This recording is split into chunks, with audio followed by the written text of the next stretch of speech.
இந்த நாளில் நம்ம திரும்ப அந்த வசனத்தை எசேக்கியேல் 36:37, எசேக்கியேல் 36:37 வேதம் சொல்லுகிறது. இந்த வசனத்தை பாருங்கள், வாசிக்கலாம். ஆண்டவர் சொல்லுகிறது என்னவென்றால் இஸ்ரவேல் வம்சத்தாருக்காக நான் இதை அனுக்கிரகம் செய்யும்படி அவர்கள் என்னிடத்தில் விண்ணப்பம் பண்ண வேண்டும். மந்தை பெருகுகிறது போல மனிதரை பெருக பண்ணுவேன். கர்த்தருக்கு ஸ்தோத்திரம். இந்த ஆட்டு மந்தை மாட்டு மந்தை பெருகுகிறது போல நான் ஒரு பெருக்கத்தை கட்டளையிடுவேன். பெருக்கம் என்பது தட் இஸ் பிளஸ்ஸிங், அது ஒரு ஆசீர்வாதம். பெருக்கம் ஆவிக்குரிய பெருக்கம், உலகத்துக்கு அடுத்த ஆசீர்வாத பெருக்கம். ஆவிக்குரிய ஆசீர்வாதத்திலும் நம்ம பெருகணும், உலகத்துக்குரிய ஆசீர்வாதத்திலும் பெருகணும். எனக்கு ஆண்டவர் அப்படி தான் சொல்லி கொடுத்துருக்கிறாரு. உலக பிரகாரமான ஆசீர்வாதத்தை மட்டும் பேசிடாத. ஏன்னா ஒருத்தனும் உலகத்தில் இருக்க போகிறது கிடையாது, அவன் பரலோகத்துக்கு வந்து சேரணும். அதனால் பரலோகத்துக்கு அடுத்த ஆசீர்வாதத்தையும் பற்றி நீ பேசணும். உலகத்தில் இருக்கிற வரைக்கும் உலகத்தில் நான் என்னென்ன ஆசீர்வாதங்களை வச்சுருக்கிறேனோ அதையும் அனுபவிக்கணும். அப்போது நம்முடைய டீச்சிங் அல்லது preaching should be in balance. Praise God. ஆண்டவருக்கு ஸ்தோத்திரம். அப்போது ஆண்டவருடைய இருதயம் நீங்களும் நானும் பெருகணும். அதில் நீங்கள் கொஞ்சம் கூட பின்னடையாதீங்க, சரியா? ஆண்டவருடைய இருதயம் என்னது? நீங்களும் நானும் பெருகணும். எதில் பெருகணும்? இன்னொன்று, சரீரத்தில் மாத்திரம் பெருகிடக்கூடாது. அதில் இருக்கிற மாதிரியே நல்ல ஆரோக்கியமாக இருந்தால் போதும். அதுலேயும் சொல்ல வேண்டியதை சொல்லிடணும். ஐயா, என்ன சொல்கிறீங்க? சராசரி உங்களுக்கு உங்கள் உயரத்துக்கு ஏற்ற உங்களுடைய சரீரம் எடை இருந்தால் போதுமானது. அதை பார்த்துக்கணும். அதனால் நமக்கு உயரத்துக்கு தகுதி இல்லாத அளவுக்கு பெருகிடக்கூடாது. அது பலவிதமான காரியங்களை நம்ம சரீரத்தில் கொண்டு வந்துடும். ஆனால் இன்றைக்கி ஆண்டவர் உலகத்துக்கு அடுத்த ஆசீர்வாதத்தில் நீங்கள் நானும் பெருகணும், ஆன்மீக காரியத்திலும் நீங்களும் நானும் பெருகணும். கர்த்தருக்கு மகிமை உண்டாகதாக. இன்றைக்கும் நம்ம தொடர்ந்து வலிமையான ஜெபத்தை பற்றி பேசும்போது, இன்றைக்கு நம்ம ஜெபத்தில் நம்ம ஜெபம், அதாவது ஜெபம் பண்ணுங்கன்னு நான் போதிக்கலை. ஏன்னா நம்ம ஜெபம் பண்ணிட்டு தான் இருக்கிறோன்னு நம்ம சொல்லிடுவோம். பாருங்க, ஜெபம் பண்ணி சில நேரத்துலலாம் பார்த்தீங்கன்னா சிலருக்கு என்ன ஆலோசனை கொடுக்குதுன்னு எனக்கே ஒரு மாதிரி திக்குமுக்காடுற மாதிரி ஆயிரும். அப்படியா சொல்கிறீங்க? ஆமாம். ஏன்னா என்ன சொன்னாலும் ஆமாம் பிரதர், அப்படி தான் பிரதர் செய்கிறோம், நீங்கள் ஜெபிங்க, அப்படி தான் பிரதர் ஜெபம் பண்ணுறேன், ஆமாம் நீங்கள் இப்படி ஜெபம், அப்படி தான் நீங்கள் சொல்கிறபடி ஜெபம் பண்ணிகிட்ருக்கேன், நீங்கள் இந்த மாதிரி பைபிள் வாசத்தை, ஐயோ நான் அப்படி தான் பைபிள் வாசித்து ஜெபம் பண்ணிகிட்ருக்கேன், நீங்கள் உபவாசம் பண்ணி நான் அப்படி தான் உபவாசம் பண்ணி ஜெபம் பண்ணிகிட்ருக்கேன். ஒரு கட்டத்தில் என்னடா இவங்களுக்கு சொல்கிறதுன்ற மாதிரி ஆயிரும். சரி, அப்படி தான் ஜெபம் பண்ணிகிட்ருக்கேன், அப்படி தான் செஞ்சிகிட்ருக்கேன்னு அப்படி சொன்னால் ரிசல்ட் இருக்கணும்ல? இல்லை, ரிசல்ட் இருக்கணும்ல? ரிசல்ட்னா என்னது? பதில் வந்திருக்கணும்ல? அது இல்லையா? அப்போ அவன் சொல்கிறதுக்கெல்லாம் அப்படி தான் செய்கிறான், அப்படி தான் செய்கிறேன்னா என்ன அர்த்தம்னா, ஆண்டவர் எனக்கு ஒரு பாடம் கற்றுக் கொடுத்தாரு. கர்த்தருடைய பிள்ளைகளை நீங்கள் நல்லா புரிஞ்சுக்கணும். ஆண்டவர் தம்முடைய சீஷர்களோடு சில காரியங்களை கர்த்தர் பேசுவார். 12 பேரை பிரித்திருந்தாலும் 12ல் 3 ஒரு நாள் பிரிக்கிறாரு. பேதுரு, யாக்கோபு, யோவான். அவங்களுக்கு உயர்ந்த மலையின் அனுபவத்தை கூட்டிகிட்டு போகிறாரு. அப்போ அங்கே போய் கர்த்தருடைய பிள்ளைகளை அவர்களுக்கு முன்பாக மறுரூபமாகிறாரு. அப்போது நான் உங்களுக்கு என்ன சொல்கிறேன்னு கேட்டால், கர்த்தர் ஒவ்வொருக்கும் ஒவ்வொரு பாடங்களை கற்றுக் கொடுக்கறதுக்காக சிலரை கர்த்தர் சில வழியாய் நடத்துவார். அப்போது உங்களுக்கு ஒரு ஆசிரியர் இருக்கிறாங்கன்னா அவங்களுக்கு முன்னால் போய் ஆசிரியருக்கு நம்ம ஆசிரியராக மாறிடக்கூடாதியா? அதுதான் இன்றைக்கி ஒரு பெரிய பிரச்சனை. நம்ம போதகருக்கே நம்ம போதகம் பண்ணக்கூடிய அளவில் ஆகிடக்கூடாது. அப்போது போதகர் சொல்லும்போது கேட்கணும். சீனியர் பாஸ்டர்ஸ், தேவ மனிதர் பேசுகிறாங்கன்னா அவங்களுக்கு அமைதியாக கேட்கணும். அவங்களுக்கே போய் இப்படி பண்ணுங்க ஐயா, நீங்கள் இப்படி ட்ரெஸ் பண்ணிங்கன்னா நல்லாயிருக்கும் பாருங்கள் அப்படின்னு பேசக்கூடிய அளவுக்கு இன்றைக்கி ஒரு ஜெனரேஷன் எழும்பி இருக்கிறது. நான் இன்றைக்கி உங்களோட கூட என்ன பேசுகிறேன்னு கேட்டால், ஒரு வலிமையான ஜெபத்துக்கு ஆண்டவர் நிறைய பாடங்களை கற்றுக் கொடுத்து கொண்டு வருகிறதுல இன்றைக்கு ஒரு பாடம் வாசியுங்கள். யாக்கோபின் நிருபம் 4ஆம் அதிகாரம். ஆமென். யாக்கோபு 4ஆம் அதிகாரம் 10ஆம் வசனம் என்ன சொல்லுகிறது?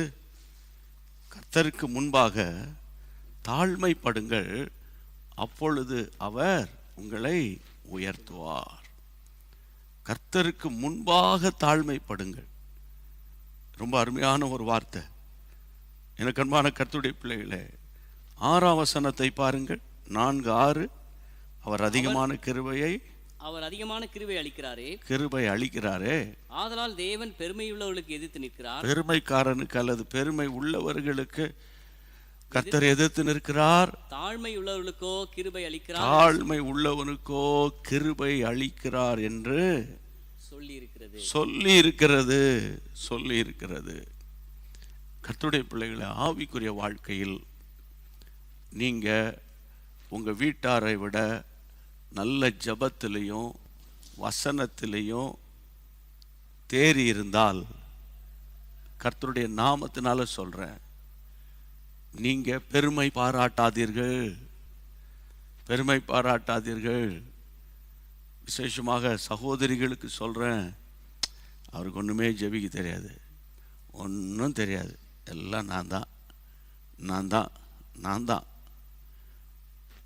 கர்த்தருடைய பிள்ளைகளே, அது உண்மையாக இருக்கலாம். ஆனால் அதே ஜெபிக்க தெரியாது, பைபிள் வாசிக்க தெரியாது, அது தெரிஞ்ச கதை தானே. அதை சொல்லும்போது அதில் ஒரு ஆன்மீக பெருமை இருக்கிறதை பார்க்க முடிகிறது. சில நேரத்தில் நான் முழங்கால் போட்டேன்னா அவ்வளோதான், நான் எப்போ எழும்புவேனே தெரியாது அப்படின்னு நீங்கள் பேசுனீங்கன்னா, உங்களுக்குள்ள ஒரு ஸ்பிரிச்சுவல் ப்ரைடு இருக்குன்னு அர்த்தம். ஆண்டவர் ஏன் நம்மளை பார்த்து, உன் அறை கதவை பூட்டி அந்தரங்கத்தில் இருக்கிற பிதாவோடு பேசு, அப்போது நான் உன்னை வெளியரங்கமாக ஆசீர்வதிப்பேன்னு சொன்னார். எதுக்கு? நீங்கள் அஞ்ஞானிகளை போல இப்போ நீங்கள் போய் நடு ரோட்டில் நின்றுலாம் ஜெபம் பண்ணாதீங்கடான்னு பைபிளை சொல்லியிருக்காருல்ல.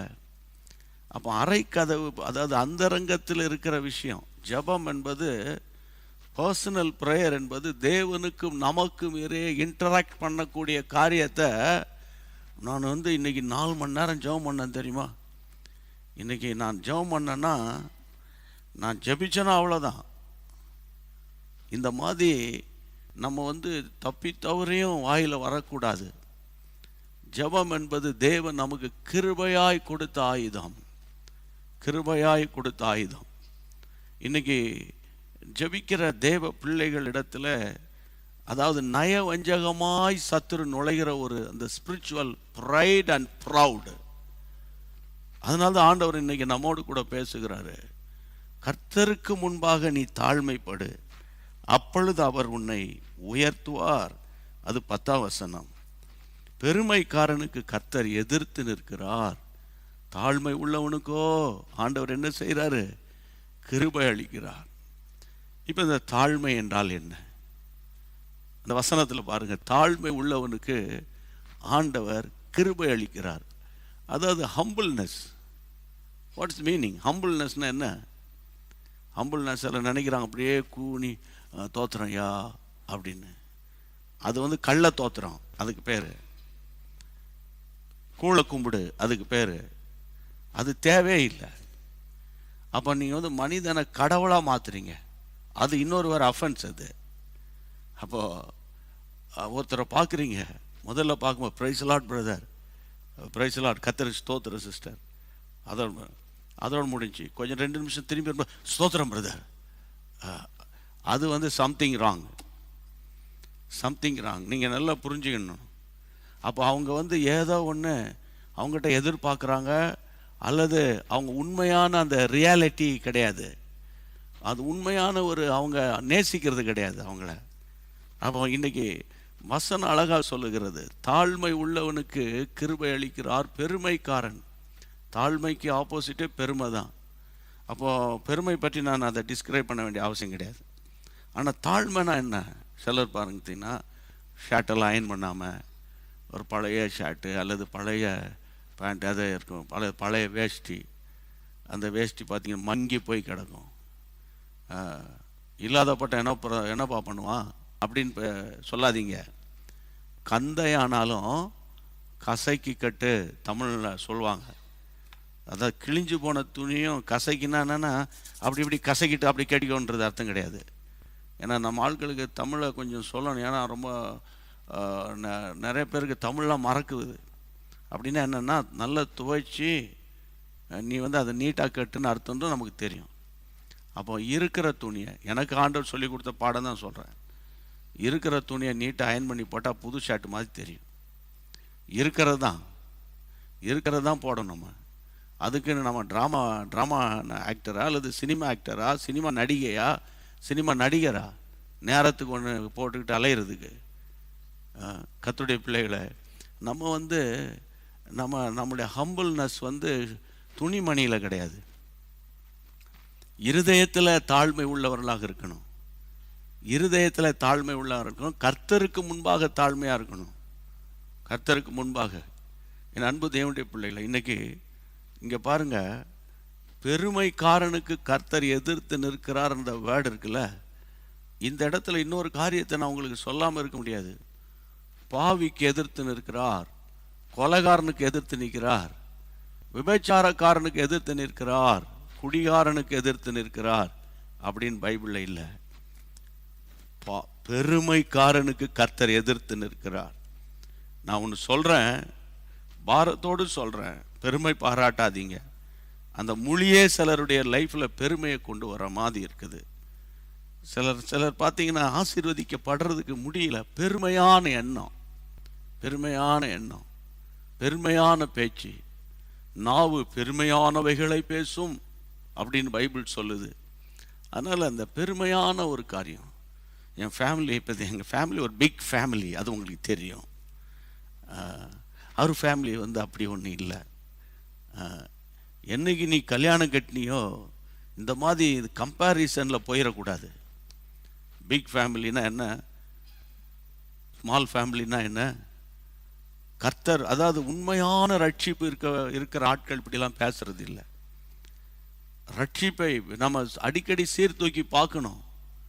இன்னைக்கு கர்த்தருடைய பிள்ளைகளை, இன்னைக்கு இந்த தாழ்மை இல்லாததுனால தான், வாய்க்கு வந்த மாதிரி நம்ம நிறைய பேசுறதுனால தான் நம்ம ஜெபம் ஒர்க் அவுட் ஆக மாட்டேங்குது.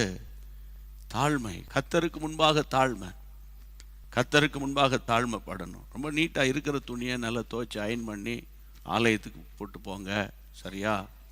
ஸ்கூலுக்கு அது யூனிஃபார்ம் இருக்குது, அப்புறம் வேலைக்கு இருக்குனால நீட்டாக போங்க, ஆண்டவர் ஆசீர்வதிப்பார். 4 ஷர்ட்டு தான் இருக்கா, அதில் தோத்திரம் பண்ணி நல்ல நீங்கள் வந்து யார்கிட்ட போய் 2 ஷர்ட் வாங்கி தாங்கன்னு கேட்காதீங்க. கிறிஸ்மஸ் வருது அப்படிலாம் கேட்காதீங்க. ஆண்டவர்கிட்ட சொல்லுங்கள். ஆண்டவர்கிட்ட சொன்னீங்கன்னா உங்களுக்கு மாதம் கிறிஸ்மஸ் மாதிரி ஆயிரும். நீங்கள் இதை வேணால் சேலஞ்ச் பண்ணி ஜெபிச்சு பாருங்கள், ஆண்டவர் தருவார். ஆமேன். உலக மனுஷனையே தேவன் ஆசீர்வதிக்கும் போது கர்த்தரை சார்ந்து இருக்கிறவங்கள அவர் ஆசீர்வதிக்காமல் இருப்பாரா? அதனால் அன்பாக நான் உங்களுக்கு சொல்கிறேன், நம்ம வந்து தாழ்மை உள்ளவங்களாக இருக்கணும்.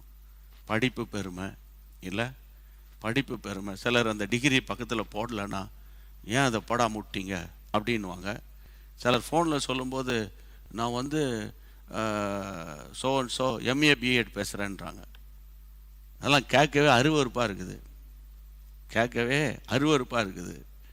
எனக்கு அன்பான தேவனுடைய பிள்ளைகளை, டாக்டர் ஜஸ்டின் பிரபாகரன் உங்கள் எல்லாருக்கும் தெரிஞ்சிருக்கோம், தெரியாமலும் இருக்கும். அவர் ஒரு மருத்துவர். ஆனால் அவர் ரட்சிக்கப்பட்ட அபிஷேகம் பெற்று கர்த்தருடைய ஊழியத்துக்கு வந்த பிறகு சகோதரன் ஜஸ்டின் பிரபாகரன், சகோதரன் எஸ் ஜஸ்டின் பிரபாகரன் அப்படின்னு வால் போஸ்டர் எல்லாம் சென்னை முழுவதும் ஒட்டியிருப்பாங்க. நான் அதை அடிக்கடி பார்த்துருக்கிறேன்.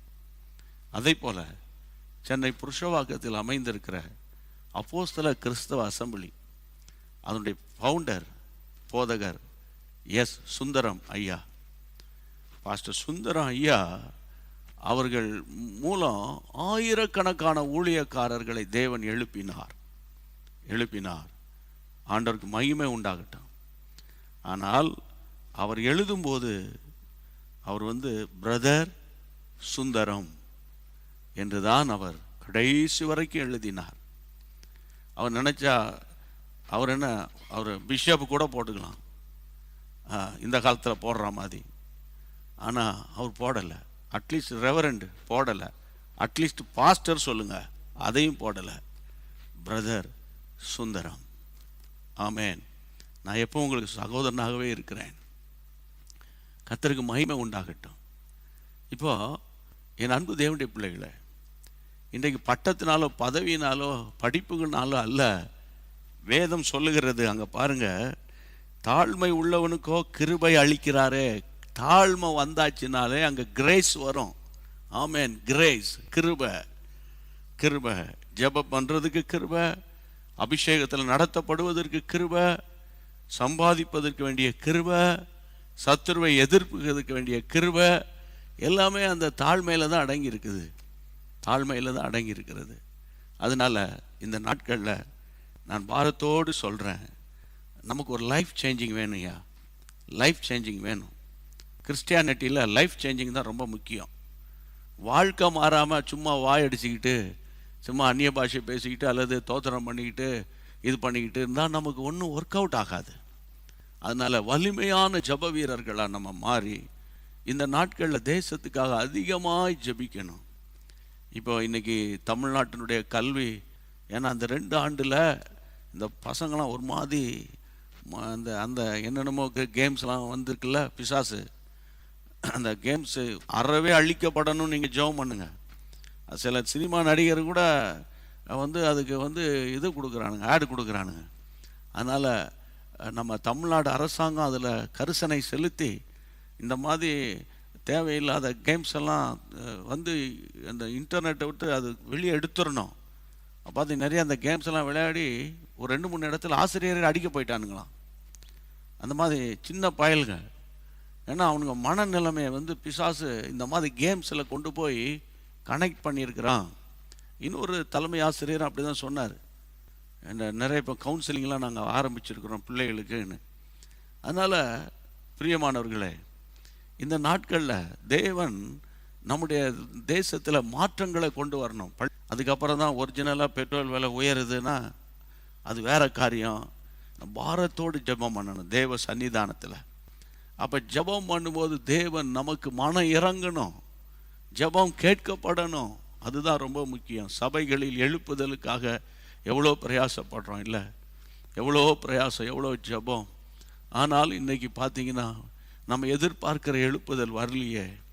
அதுக்கு அவங்களால தான், இவங்களால தான், அவரால் தான், இவரால் தான் நம்ம குறை சொல்லி கொண்டிருக்க வேண்டிய அவசியம் கிடையாது. நம்ம ஆண்டவர் சமூகத்தில் போராடணும். போராடுறவனுக்கு தான் போராட்டம் வரும். போராடுகிறவர்களுக்கு, அதாவது ஜெபத்தில் போராடுகிறவர்களுக்கு போராட்டம் அதிகம். இன்னொரு முறை சொல்கிறேன், ஜெபத்தில் போராடுகிறவர்களுக்கு போராட்டம் அதிகம், ஆனால் அதை மேற்கொள்ளுகிற கிருபையும் அதிகம். கையை வைத்து ஆண்டவர் ஸ்தோத்திரம் பண்ணுங்க. அப்போ இந்த நாட்களில் நீங்கள் சோர்ந்து போகாமல் ஆண்டவர்கிட்ட கேட்கணும், ஆண்டவரே என்கிட்ட பெருமை பாராட்டுற மாதிரி எதாயில் இருந்துடக்கூடாது. நான் கட்டின மகா பாபிலோன், அவ்வளோதான் முடிஞ்சு கதை. நான் கட்டின மகா பாபிலோன். அங்கே பழைய ஏற்பாட்டு காலத்தில், ஆரம்ப காலத்தில், ஆதியாகமத்தில் நமக்கு பெயர் உண்டாக்குவோம் என்று சொல்லி முடிஞ்சு கதை. ஆண்டவர் அவங்களுடைய லாங்குவேஜை தாறுமாறாக்கிட்டார்ல. நமக்கு இருக்குல்ல, எனக்கு பேர் வரணும், என் பேரை சொல்லலை, என் பேர் நான் காணிக்க கொடுத்தேன், என் பேரை செக்ரட்டரி சர்ச்சில் வாசிக்காமல் விட்டுட்டாரு, என் பேரை சொல்லாமல் விட்டாங்க, என்னை கூப்பிட்டு சால்வை போத்தாமல் விட்டுட்டாங்க. என்னை பொறுத்தவரையில் ஆவிக்குரிய மேடையில் இந்த சால்வை போத்துறது, இந்த மாலை அணிவிக்கிறது, நாங்கள் வட மாநிலத்துக்கு போயிருந்தேன் சார், இப்போ போயிருந்தோம்ல, ட்ரைபல் மக்கள் மத்தியில் பழங்குடியினர் சோரா, அவங்களுடைய கலாச்சாரத்தில் ஒன்று. அவங்க எங்களை உட்கார வச்சு, நாளைக்கு அதை காட்டுறேன், 2 எங்கள் பாதத்தை பிடிச்சி காலை கழுவி, ஏன்னா அவங்க ஊருக்குள்ளே ஒரு விருந்தாளி வந்தால் அவங்க அதை செய்வாங்க, ஒரு சின்ன மாலையை போட்டாங்க. அது அவங்களுடைய கலாச்சாரம். ஆனால் இன்றைக்கி நம்ம ஆலயங்களில் இந்த மாலை போடுறது, ரூபா நோட்டு மாலையை எடுத்து ஊழியக்காரர்கள் கழுத்தில் மாட்டி ஒரு 1/2 கிலோமீட்டருக்கு அங்காலிருந்து மேள தாளத்தோட சர்ச்சுக்கு கூட்டிகிட்டு வர்றது, அப்போனால நீங்கள் பார்க்கணும், அது பாகாலின் வணக்கங்கள். அப்போவே நீங்கள் இப்போ வச்சுக்கலாம், பிசாசு சபையில் இறங்கிட்டான்டா, பிசாசு சபையில் இறங்கிட்டான். அதாவது நம்ம அப்பிரோஜனமானவர்கள், கடமை செய்கிறோம். அதனால் சொல்லிடணும், இந்த மாதிரி ஆள் உயர பேனர்லாம் வைக்காதப்பா. அரசியல் தலைவர்களே வேண்டாம்பான்றாங்க. நாடே நொந்து போய் கிடக்குது. நீ வழி நடுக்க பேனர் கிணரை வச்சுக்கிட்டுலாம் கூத்தாடாத, அதை ஆடாத, பிறந்த நாள் கொண்டாட வேண்டான்னு அரசியல் தலைவர்களே சொல்கிறாங்க. ஆனால் இன்னைக்கு காலம் போகிற போக்கு, நீங்கள் வஞ்சிக்கப்படாதீங்க. அதுதான் நான் சொல்கிறது. நீங்கள் வஞ்சிக்கப்படாதீங்க. பெருமைக்காரனுக்கு கர்த்தர் எதிர்த்து நிற்கிறார். அதனால் கர்த்தர் உங்களை எவ்வளவு உயர்த்தினாலும், ஆமென். சாம் ஜெபத்துரை அண்ணன் அடிக்கடி பேசும்போது சொல்கிற வார்த்தை, கர்த்தர் எவ்வளவு உயர்த்தினாலும், உன்னை கர்த்தர் எவ்வளவு ஐஸ்வர்யவனாய் வைத்தாலும், தாழ்மை உள்ளவனாய் நடந்து கொள். ஒரு இடத்துக்கு போனால் நீயே முன் வரிசையில் போய் உட்காராத. ஆமாம், உன்னை கூப்பிட்டா போ முன்னுக்கு. ஒரு மூலையில் தாழ்மை உள்ளவளாக, தாழ்மை உள்ளவனாய் நடந்து கொள். என் பேரை சொல்லலை, என் பாஸ்டர்னு என்னை கூப்பிடலை, அல்லது இவாஞ்சலிஸ்ட்னு என்னை சொல்லலை அப்படின்ற மாதிரி அதை பெரிய அலிகேஷனை கொண்டு வராதீங்க. ஆமென். நம்மை விட அழகானவங்க, படித்தவங்க, பெரிய கோடீஸ்வரர்கள் எவ்வளோ பேர் இருக்காங்க. அதனால் தாழ்மை உள்ளவனுக்கு கிருபை அளித்தார். இங்கே பாருங்க, மரியாளை பரலோகம் வாழ்த்துது. அப்போ வேதம் சொல்லுகிறது, மரியாள் சொல்றா, உம்முடைய அடியாளின் தாழ்மையை நோக்கி பார்த்தீர். ஆமாம், மரியாளை பரலோகம் செலக்ட் பண்ணதுக்கு நிறைய விஷயம் இருக்கு. அதில் ஒன்று, அவள் தாழ்மை உள்ளவள். அப்போ உங்கள் ஜெபம் கேட்கப்படணும்னா நம்ம ரொம்ப தாழ்த்தணும். அதுக்கு மனுஷன் முன்னால் போய் நான் ஒதுங்கி தரையில் உட்காந்துக்கிடுறேன், சேரில் உட்காரல, சரியா, நான் மூலையில் இருந்துக்கிடுறேன், அப்படிலாம் நீங்கள் இருக்க வேண்டிய அவசியம் கிடையாது. ஆமாம், எப்போதும் ரொம்ப சிம்பிளாக சொன்னேன், நான் என்னை பற்றியே நானே பேசிகிட்டு இருக்கக்கூடாது. ஆமாம், என்னை பற்றி 4 பேர் நல்லபடியாக பேசணும். அதுதான் ரொம்ப முக்கியம். எப்போ பேசுவாங்க? பழம், நல்ல கவனிங்க. உங்கள் வீட்டில் ஒரு மாம்பழத்தை வாங்கி வைக்கிறீங்க, அல்லது கொய்யா காயை வாங்கி வைக்கிறீங்க, அல்லது பலாப்பழத்தை வாங்கி வைக்கிறீங்க. அது பழுக்க பழுக்க பழுக்க பழுக்க பழுக்க பழம் ஆயிட்டுன்னு வைங்களேன், அந்த இடத்த போனாலே ஸ்மெல் வந்துடும். அப்படின்னா என்ன அர்த்தம்? பழுத்த பழத்தை அது நாடுவாங்க இல்லை, காயாக இருக்கும்போது ஸ்மெல் வராது, பழுத்தா ஸ்மெல் வரும். நான் சொல்லலை, ஒரு முறை எமில் ஜெபசிங் அண்ணா அதை சொல்லுவாங்கன்னு சமீபத்தில் அவங்களோட இருந்து சொல்கிறாங்க. பழம் பழுத்தா ஸ்மெல் வருங்க, பழம் பழுத்த ஸ்மெல் அதை நாடி தான் வருவாங்கன்னு. ஆமாம், அது பழுக்கிற வரைக்கும் மூலையில் மூடி போட்டு கிடக்கும். இன்றைக்கி நீங்கள் அறியப்படாத நபராக இருக்கலாம், அலங்கோலமான வாழ்க்கையில் நீங்கள் மூழ்கி கிடக்கலாம். ஆனால் பழுக்கிறதுக்கு இடம் கொடுங்க, மூலையில் அமைதியாக இருங்க, ஸ்தோத்திரம் பண்ணுங்க, தேவன் உங்களை உயர்த்துவார். என்னுடைய ஞானத்தை, அறிவை வச்சு நான் அதை படிச்சிருக்கேன், இதை படிச்சிருக்கேன், இதை காட்டி சரியா நம்ம ஒன்று முன்னுக்கு வர வேண்டிய அவசியம் கிடையாது. தாழ்மை உள்ளவங்களாக இருங்க. உன் ஒய்ஃப் படிப்புல குறைஞ்சிருக்கலாம், நீங்கள் ஏதோ கொஞ்சம் படிச்சிருப்பீங்க, அவள் படிக்கவே இல்லை.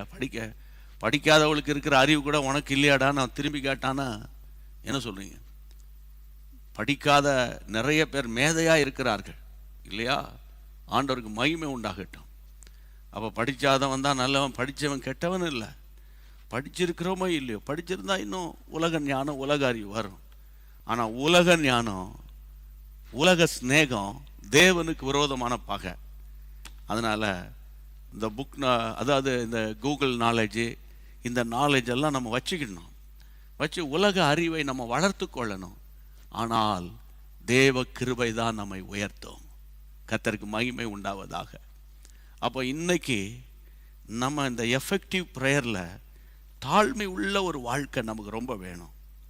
உதாரணமாக நமக்கு தெரியும், லூக்கா 18ஆம் அதிகாரத்தில், அதாவது ஆண்டவர் அந்த நீடிய பொறுமையோடு ஜெபிக்கணும்னு அந்த 18ஆம் அதிகாரத்தில் இயேசு சோர்ந்து போகாமல் எப்போதும் ஜெபம் பண்ணுங்கன்னு பேசும்போது அதில் அந்த 10ஆம் வசனத்திலிருந்து 14ஆம் வசனம் வரைக்கும் அங்கே 2 பேருடைய ஜெபத்தை பற்றி ஆண்டவர் சொல்லுவார். அது வாசிக்க வேணாம், உங்களுக்கு தெரியும். 2 மனுஷர் ஆலயத்துக்கு போனாங்க. ஒருவன் பரிசேயன், மற்றவன் ஆயக்காரன். இப்போ 2 பேருடைய ஜெபத்தை, பரிசேயன் நின்று, தேவனே நான் பரிகாரர், அநியாயக்காரர், விபச்சாரக்காரர் ஆகிய மற்ற மனுஷரை போல இல்லாமல், இந்த ஆயக்காரனை போல இல்லாதபடியால் நான் உம்மை ஸ்தோத்தரிக்கிறேன். அடுத்த வசனம், வாரத்தில் 2 முறை உபவாசம் பண்ணுறேன், ஆமாம், என் சம்பாத்தியத்தெல்லாம் தசமபாகம் செலுத்தி வருகிறேன் என்று தனக்குள்ளே ஜெபம் பண்ணினான். அப்போ இன்னைக்கு கவனிங்க, தனக்குள்ளே அப்படின்னா வாயை திறக்கல, அவன் மனதுக்குள்ளே ஜெபம் பண்ணுறான். அடுத்த வசனம் பாருங்க, ஆயக்காரன் தூரத்தில் நிற்கிறார், கண்களை வானத்துக்கு ஏறெடுக்க துணியவில்லை, தன் மார்பில் அடிக்கிறார், தேவனே பாவியாகிய என் மேல் கிருபையாயிரும். இவர் வாயை திறந்து மார்பில் அடித்து எக்ஸ்பிரஸ் பண்ணி உணர்ச்சி வசப்பட்டு வியாகுலப்பட்டு அவர் சொல்றார், பாவியாகிய என் மேல் கிருபையாயிருன்னு. அவர் வானத்துக்கு, அதை வானனா பரலோகத்துக்கு நோக்கி அவரை பார்க்கறதுக்கு துணியில, ஏன்னா அந்த அளவுக்கு நான் பெரிய ஆள் இல்லைன்ற மாதிரி அவர் ஜெபம் பண்றாரு. அதுக்கு அடுத்த வசனம், அவன் அல்ல, 14ல் நீங்க ஸ்கிரீனை பார்த்து சத்தமா வாசிங்களேன். அவன் அல்ல, இவனே நீதிமான் ஆக்கப்பட்டவனாய் தன் வீட்டுக்கு திரும்பி போனான் என்று உங்களுக்கு சொல்லுகிறேன். ஏனெனில் தன்னை உயர்த்துகிற எவனும் தாழ்த்தப்படுவான், தன்னை தாழ்த்துகிறவன் உயர்த்தப்படுவான். ரொம்ப முக்கியமான ஒரு சப்ஜெக்டை இன்னைக்கு ஆண்டவர் நம்மோடு டீல் பண்ணிக்கிட்டு இருக்கிறாரு. இங்கே பாருங்க, அவன் அல்ல இவனே. ஆண்டவர் ஒருத்தர் மனசுக்குள்ளே ஜெபிக்கிறார். ஐயா, மனதுக்குள்ளே ஜெபித்தாலும் கர்த்தருடைய காதில் போய் விழுந்துரும். வாயை திறந்து புலம்பி ஜெபித்தாலும் கர்த்தருடைய காதில் விழும்.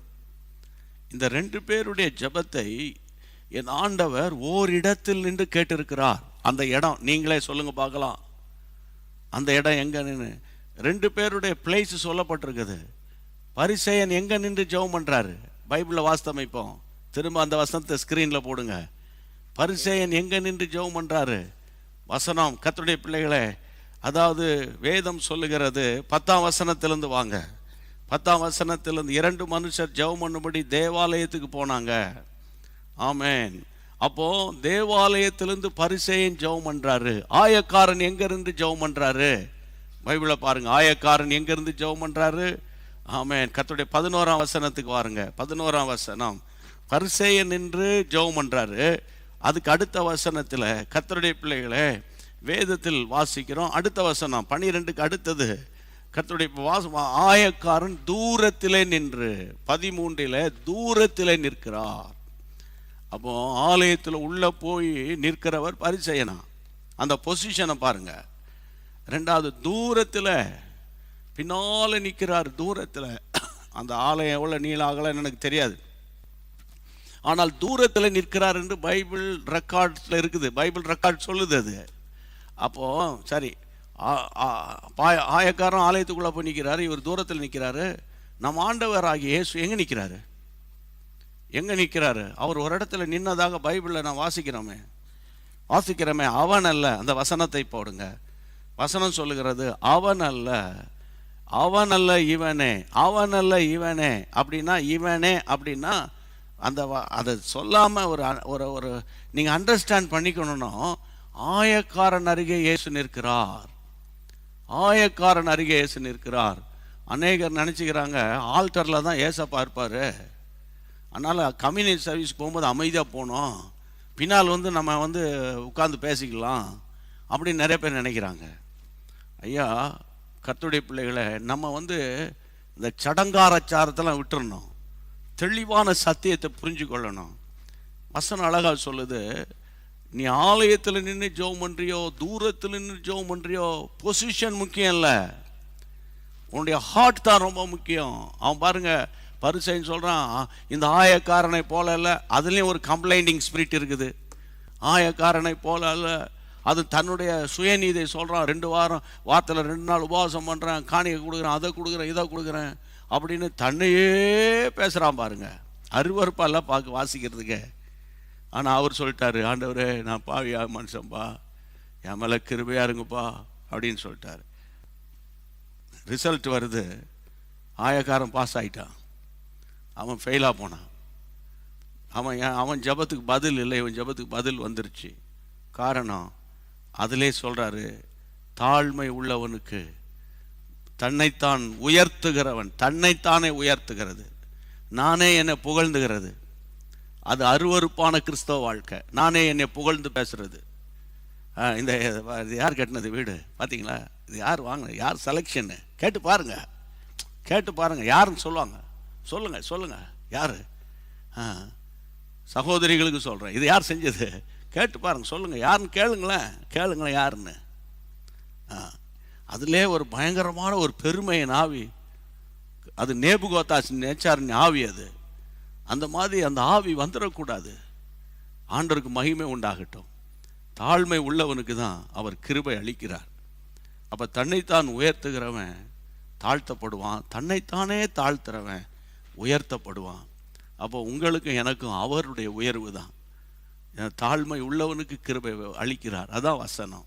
பெருமைக்காரனுக்கு கர்த்தர் எதிர்க்கிறார், தாழ்மைக்காரனுக்கோ கர்த்தர் கிருபை அளிக்கிறார். அப்போது இந்த நாட்களில் கர்த்தருக்கு முன்பாக நம்ம தாழ்மைப்படுவோம்.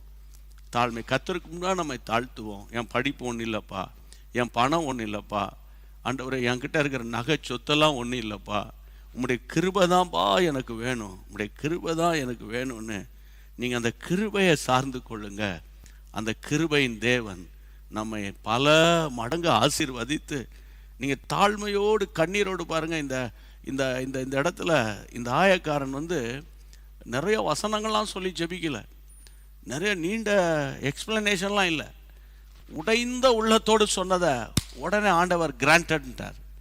அப்போ இந்த நாட்களில் நம்ம ஜெபம் பண்ணலாமா? ஒப்பு கொடுத்து, என் அன்பு தேவனுடைய பிள்ளைக்கு, ஒருவேளை நம்ம தேவனுக்கு சித்தமில்லாத சில காரியத்தில் போய், சரியா பைபிளை பாருங்களேன், நம்ம முடிக்கிறதுக்கு முன்னால் அதையும் உங்களுக்கு நான் சொல்லி கொடுத்துட்றேன். 2 நாளாகமம் 33ஆம் அதிகாரத்துக்கு வாங்க. 2 Chronicles சாப்டர் 33க்கு வாங்களேன். நீங்கள் பைபிளை திருப்புங்க, உங்கள் பைபிளை வச்சுருக்கணும்னு நான் சொல்லியிருப்பேன், டெய்லி சொல்லுவேன். 33ஆம் அதிகாரத்தில் கர்த்தருடைய பிள்ளைகளை 12ஆம் வசனத்தில், இப்படி அவன் நெருக்கப்படுகையில், அப்படின்னு யாருன்னா மனாசே பற்றி வேதம் சொல்லுகிறது. நெருக்கப்படும் போது தேவனாகிய கர்த்தரை நோக்கி கெஞ்சி தன் பிதாக்களின் தேவனுக்கு முன்பாக மிகவும் தன்னை தாழ்த்தினான். அவரை நோக்கி அவன் விண்ணப்பம் பண்ணி கொண்டிருக்கும் போது அவன் கெஞ்சுதலுக்கு இறங்கி அவன் ஜெபத்தை கேட்டு அவனை திரும்ப எருசலேமில் உள்ள தன்னுடைய ராஜ்யத்துக்கு வர பண்ணினார். கர்த்தரே தேவன் என்று அப்பொழுது மனாசே அறிந்தான். திரும்ப அண்டர்லைன் பண்ணுங்க, தீர்க்க தரிசனமாக சொல்கிறேன், திரும்ப எருசலேமுக்கு மனாசேயை தேவன் கூட்டி கொண்டு வந்தார். திரும்ப, ஆமேன், கர்த்தருக்கு ஸ்தோத்திரம். கர்த்தர் திரும்ப எருசலேமுக்கு கூட்டிகிட்டு வர்றார். என்னை பாருங்க, எருசலேம் என்றால் மகாராஜாவின் நகரம். எழுத்தின்படியாக நம்ம பைபிளை எப்பவுமே பார்க்கக்கூடாது, ஆவிக்குரிய ரீதியாகவும் பார்க்கணும். எருசலேம், ஆமேன், சமாதானம். எருசலேமின் சமாதானத்துக்காக ஜெபம் பண்ணுங்க. எருசலேம் மகாராஜாவின் நகரம். எருசலேம் தான் இன்னைக்கும் பார்த்தீங்கன்னா அது கர்த்தருடைய பிள்ளைகளை, அது எருசலேம் என்பது இன்றைக்கு இஸ்ரவேல் தேசத்தில், அதாவது அந்த ரிலீஜியன் கேபிட்டல், ரிலீஜியன் ஆவிக்குரிய காரியங்களுக்காக ஜெருசலேமை அவங்க வைத்திருக்கிறாங்க. ஆனால் மற்ற கமர்ஷியல், மற்ற பொலிட்டிக்கலுக்கு டெல் அவிவ் என்று சொல்லப்படுகிற ஒரு பிரம்மாண்டமான அழகிய நகரத்தை இஸ்ரவேல் தேசம் வைத்திருக்கிறது. ஆனால் ஜெருசலேம் ஸ்பிரிச்சுவலை ஆவிக்குரிய வாழ்க்கையை குறிக்கிறது. இதை நான் எப்படி பார்க்குறேன்னா, மனாசே தன்னை தாழ்த்தினதுனால, கெஞ்சி ஜெபம் பண்ணி தன்னை தாழ்த்தினதுனால தேவன் ஜெபத்தை கேட்டு பாபிலோனுக்கு அடிமையாக போகனவனை பாபிலோனுடைய சிறையிருப்பிலிருந்து என் ஆண்டவர் மறுபடியும் அவனை எருசலேமுக்கு கொண்டு வந்தார். Because of his humbleness. Amen. அப்போ அதை குறித்து நான் கர்த்தருடைய பிள்ளைகளே, நான் அதை குறித்து டீட்டெயிலாக உங்களுக்கு நான் பேசலாம். அதாவது உங்களுக்கு தெரியும் நினைக்கிறேன், இவனுடைய தகப்பனார் தான் எசேக்கியா ராஜா. அந்த கிங் எசேக்கியா சாக போகிறான், இந்த வியாதி உன்னை மரணத்துக்கு ஏதுவாக வந்துருச்சு, வீட்டை ஒழுங்குபடுத்துன்னு சொல்லும்போது அவன் சுவர் பக்கமாய் கெஞ்சி அழுது புலம்பும் போது திரும்ப ஏசையா போய் உன்னோட ஆயுசு நாட்களோடு 15 ஆண்டுகளை ஆண்டவர் கூட்டி கொடுக்கிறார் என்று அந்த 15 இயர்ஸ் அவருக்கு ஒரு எக்ஸ்டென்ஷன் பீரியடை கர்த்தர் கொடுத்தார். யாருக்கு? எசேக்கியாவுக்கு. அந்த எக்ஸ்டென்ஷன் பீரியட்ல தான் மனாசே இவருக்கு பிறக்கிறார். எப்படி சொல்றீங்க? எப்படி சொல்றீங்க? 33ஆம் அதிகாரம் முதல் வசனத்தை பாருங்கள். 33 வாசிங்க. மனாசே ராஜாவாகிற போது, மனாசே ராஜாவாகிற போது 12 வயதா இருந்து 12 வயது உள்ளவனாக இருந்தான். போதும், 12 வயது கணக்கு போடுங்க. 15 வருஷம் இவர் உயிரோடு இருந்தார். அந்த நாட்களில் மனாசையை கர்த்தர் கொடுத்தார். அப்போ 12 வயதில் இவர் ராஜாவாகிறார்னா அந்த எக்ஸ்டென்ஷன் பீரியடில் இவர் பிறக்கிறார் என்பதை நம்ம புரிந்து கொள்ளணும் கர்த்தருடைய பிள்ளைகளை. ஆனால் அந்த 2ஆம் வசனத்திலிருந்து இவருக்குள்ள, அதாவது மேட்டிமையான எண்ணங்களினாலே பயங்கரமான அருவருப்புகளை அவன் செய்தான். நீங்கள் அந்த சாப்டர் வாசித்தீங்கன்னா ரொம்ப பயங்கரமாக இருக்கும். நாள் பார்க்கறது, நிமித்தம் பார்க்கறது, வசனம் சொல்லுகிறது. 6ஆம் வசனத்தை பார்த்தீங்கன்னா தீ மிதிக்கிறது, நாளும் நிமித்தமும் பார்த்து பில்லி சூனியங்களை அனுசரித்தான். ஆமாம், கர்த்தருடைய பிள்ளைகள் எப்பவுமே நீங்கள் நல்லா புரிஞ்சுக்கோங்க. ஐயா, நீங்கள் கஷ்ட காலத்தில் சில நேரத்தில் கஞ்சி குடித்த காலத்தில் இருந்த சமாதானம் கூட எனக்கு இப்போ இல்லைன்னு நீங்கள் சொல்வீங்கல்ல.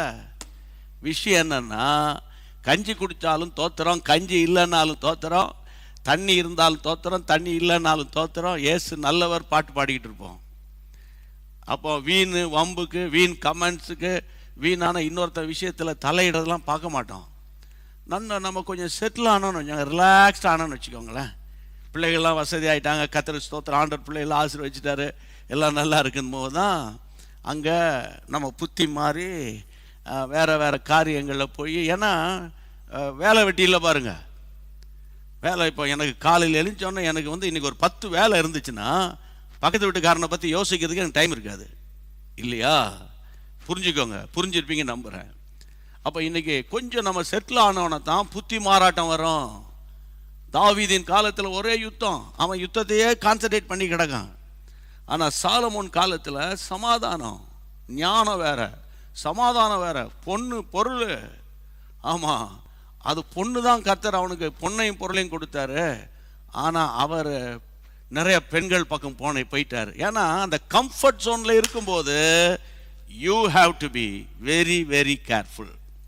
அதுதான் ரொம்ப முக்கியம், ரொம்ப முக்கியம். கையில் பணம் கரெக்டாக இருக்கும்போது அளந்து வச்சு நம்ம செலவு செய்வோம். அது கிடக்குன்னா அப்போ பார்த்துக்கலாம் பார்ப்போம். அது பொல்லாத ஆவி. ஜெபம் பண்ணிடலாமா எல்லாரும் கைகளை உயர்த்தி? மனாசே இவ்வளோ அருவருப்பான காரியத்தை செய்தாலும் வேதம் சொல்லுகிறது, அந்த அசீரிய ராஜா, கர்த்தர் அவனை அசீரிய ராஜாவை வசனம் சொல்லுகிறது பாபிலோனுக்கு சங்கிலினால கட்டி கொண்டு போறாங்க. அங்க போய் பாபிலோன்ல கடந்து அவன் அழுகிறான். ஆண்டவர் அவனுடைய கெஞ்சுதலை அவன் தாழ்த்துறான். இன்றைக்கு அப்படி கைகளை உயர்த்தி தாழ்த்தி ஜெபம் பண்ணுவோம். தாழ்த்தி மனாசை போல ஜெபம் பண்ணுவோம். தாழ்த்தி தாழ்த்தி ஜெபம் பண்ணுவோம். ஆண்டவரே, என்னுடைய ப்ரௌட்னஸ்னால சிலரை மன உடையும்படி நான் பேசிட்டேன். ஆண்டவரே, மன உடையும்படி சிலருடைய வார்த்தைலாம் ரொம்ப ரொம்ப வேதனை உண்டாக்குது. வார்த்தை வேதனை உண்டாக்குது. பேசிடுறீங்க, வார்த்தை விட்டுட்டு அதுக்கப்புறம் சாரின்றதுல அர்த்தமே கிடையாதுயா. ஹல்லேலூயா. எல்லா கைகளை உயர்த்தி இயேசுவே இயேசுவே இயேசுவே. மனாசே எருசலேமில் இருக்க வேண்டியவன் இந்த அசுத்த காரியங்கள் வந்ததுனால பாபிலோன் அசிரியா ராஜாவின் கையில ஹேண்ட் ஓவர் பண்ணினீர் ஆண்டவரே. ஆண்டவரே, வெண்கல சங்கிலியால் அவனை கட்டி பாபிலோனுக்கு கொண்டு போயிட்டாங்க.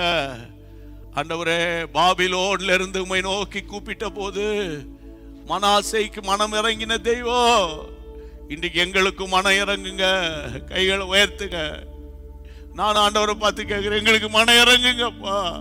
அப்பா அப்பா, மேட்டிமையான பார்வை வேண்டாம், மேட்டிமையான பேச்சு வேண்டாம், வாட்ஸ்அப்ல மேட்டிமையான கமெண்ட்ஸ் வேண்டாம், ஃபேஸ்புக்ல மேட்டிமையான கமெண்ட்ஸ் வேண்டாம். வேண்டாம் ஆண்டவரே, வேண்டாம்பா வேண்டாம்பா வேண்டாம்பா, எங்களை தாழ்த்துகிறோம் ஆண்டவரே. இந்த பூமியில வாழ்கிற வாழ்க்கை இது எங்களுக்கு ஒரு கிருபையா கொடுத்த வாழ்க்கை ஆண்டவர். இந்த உலகம் ஓட்ட முடியும் ஆண்டவரே. எத்தனையோ பேர் கொரோனாவில் நல்ல வாழ வேண்டியவங்களாம் போயிட்டாங்கப்பா. நல்ல வாழ வேண்டிய பரிசுத்தவான்கள் எத்தனை பாஸ்டர்ஸ் உலகம் முழுவதும் ஆண்டவர் போயிட்டாங்கப்பா. அவங்கள விட நாங்கள் பெரியவங்களா இல்லையே அப்பா. அப்பா எங்களை மன்னிச்சிருங்க, எங்களுக்கு தாழ்மை தாங்க ஆண்டவரே. பெருமையான எண்ணம், பெருமையான பேச்சு, ஆமா குடும்ப பெருமை, ஆமா எங்க குலம் பெருமை, கோத்திர பெருமை, எல்லாவற்றையும் ஆமேன் குப்பையுமா எண்ணுகிறேன், நஷ்டமா என்றேன், குப்பையுமா என்றேன். இன்னைக்கு கர்த்தர் ஒரு எஃபெக்டிவ் பிரேயர் டாபிக்ல, வலிமையான ஜெபம் என்ற டாபிக்ல தாழ்த்தி ஜெபிக்கிற ஜெபத்தை கர்த்தர் பேசினார். யாரையாவது நீங்க மனவேதனை படுத்திருந்தீங்கன்னா ஆண்டவர்கிட்ட கெஞ்சுங்க, அந்த பர்டிகுலர் பர்சன்கிட்டையும் நீங்க ஒப்புரவாயிருங்க, தேவன் நடத்துவார். ஹல்லேலூயா. கர்த்தருக்கு முன்பாக தாழ்மைப்படுங்க, கர்த்தருக்கு முன்பாக தாழ்மை உள்ளவர்களாக நாங்க நடக்கணும் ஆண்டவரே. ஊழியக்காரர்களாகிய நாங்கள் எங்களை நீர் எவ்வளவு உயர்த்தினாலும் ஆண்டவரே, நாங்க ஏறி வந்த அந்த ஏணிய ஒரு நாளும் நாங்க உதைத்து தள்ளிடக்கூடாது. எங்களை உயர்வுக்கு காரணமாக இந்த பூமியில எங்களுக்கு முன்பாக வைத்த பரிசுத்தவான்களை நினைக்கணும். கர்த்தாவே உமக்கு ஸ்தோத்திரம். நாங்க உண்மை உள்ளவர்களாக இருக்கணும் கர்த்தாவே. கர்த்தாவே அதை போல எங்களை எவ்வளவாய் உயர்த்தினாலும் எங்கள் தாழ்வில் நிலைத்தவரை துதியுங்கள், அவர் கிருபை என்றும் உள்ளது. நாங்கள் கஷ்டப்பட்ட காலத்துல, கண்ணீர் வடிச்ச காலத்துல எங்களுக்கு உதவி செய்த தேவனை நினைக்கிறோம். இப்போது என் கூட சேர்ந்து எத்தனை சகோதரிமார்கள், எத்தனை ஆயிரமான பிரதர்ஸ் அண்ட் சிஸ்டர்ஸ் யாரெல்லாம் ஜெபிக்கிறார்களோ அவர்களை கண்ணோக்கி பாருங்க ஆண்டவரே. ஆண்டவரே தாழ்மையின் ஆண்டவரே, தாழ்மை இல்லாம பெருமையா பேசும்போதுதான் அதனுடைய ரிஃப்ளெக்ஷன், எரிச்சல், கோபம் ஆண்டவரே எங்களுக்கு வேண்டவே வேண்டாம்பா. உடைய பிள்ளைகளுக்காக நான் திறப்பில் நின்று ஜெபிக்கிறேன். ஒவ்வொரு வீடுகளுக்குள்ள தங்கள் குடும்ப பெருமை, கோத்திர பெருமை, குல பெருமை, படிப்பு பெருமை, சிலருக்கு பணம், படிப்பு, நகை, சொத்து, சுதந்திரம் பெருமை ஆண்டவரே எல்லாவற்றையும் தூக்கி எறிஞ்சிட்டு எங்களை தாழ்த்தி ஒப்பு கொடுக்கிறோன்னு யார் யார் ஜெபம் பண்றாங்களோ இன்று முதல் அவங்க ஜெபத்துக்கு பதில் வரட்டுமாப்பா. தடைகளை முறித்து ஜெபிக்கிறோம். இந்த மாதம் முழுவதும் ஜெப பள்ளிக்கூடம் போல நடக்குதுப்பா ஆண்டவர். எங்களுக்கு தினந்தோறும் பாடம் சொல்லி கொடுக்குறீங்கப்பா.